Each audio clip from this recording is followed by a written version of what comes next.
BJP জিতলে অভিন্ন দেওয়ানি বিধি চালু হবে। বাঁকুড়ার ওন্দায় দাঁড়িয়ে যখন এই বার্তা দিচ্ছেন কেন্দ্রীয় স্বরাষ্ট্রমন্ত্রী অমিত শাহ, তখন পাল্টা কেশিয়ারিতে দাঁড়িয়ে মমতা বন্দ্যোপাধ্যায় বলছেন তার মানে স্বাধীন ধর্মচর্চার আর কোনো উপায় থাকবে না। কে কি বললেন দেখব।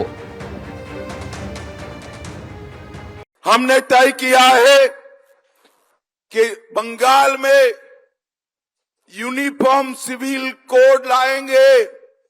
कानून हिंदू, मुस्लिम, सिख, ईसाई सबके लिए बराबर होगा।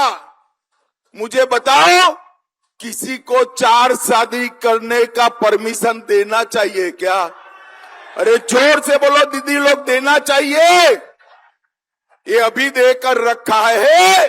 अब भाजपा सरकार बना दो, 4 शादी पर यूसीसी आते ही अपने आप प्रतिबंध लग जाए।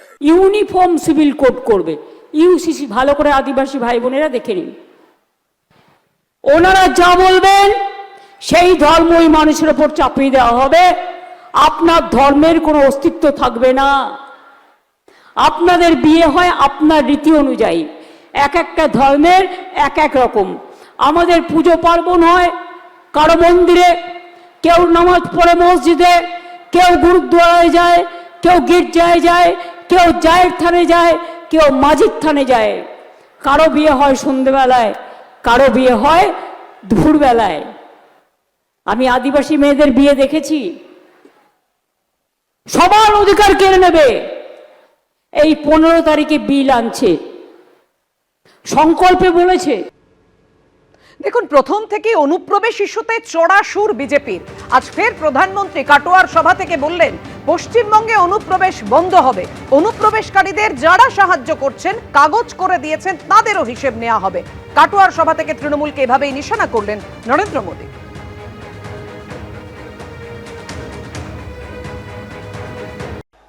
साथियों, बीजेपी सरकार बंगाल को एक और बड़ी चुनौती से मुक्ति दिलाएगी। जो भारत में घुसपैठ करके आया है उसको भारत से खदेड़ा जाएगा। मैं हर घुसपैठिए से कहूंगा वो अपना बोरिया बिस्तर बांध ले।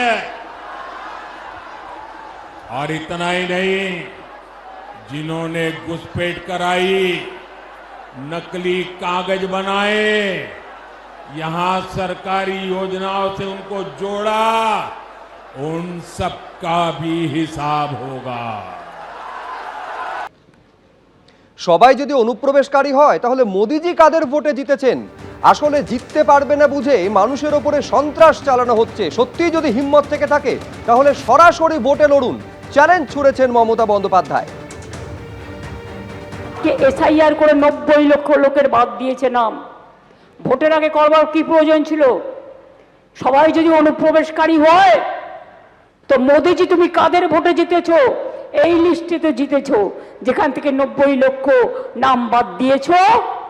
তাহলে তুমি কেন পদত্যাগ করবে না? অমিত ভাই, তুমি কেন পদত্যাগ করবে না? তোমাদের গভর্নমেন্ট কেন পদত্যাগ করবে না? বাংলায় ভোটে জিততে পারবে না জেনে মানুষের উপর হামলা করছো, মানুষের উপর সন্ত্রাস করছো। ডাইরেক্ট ভোট করো।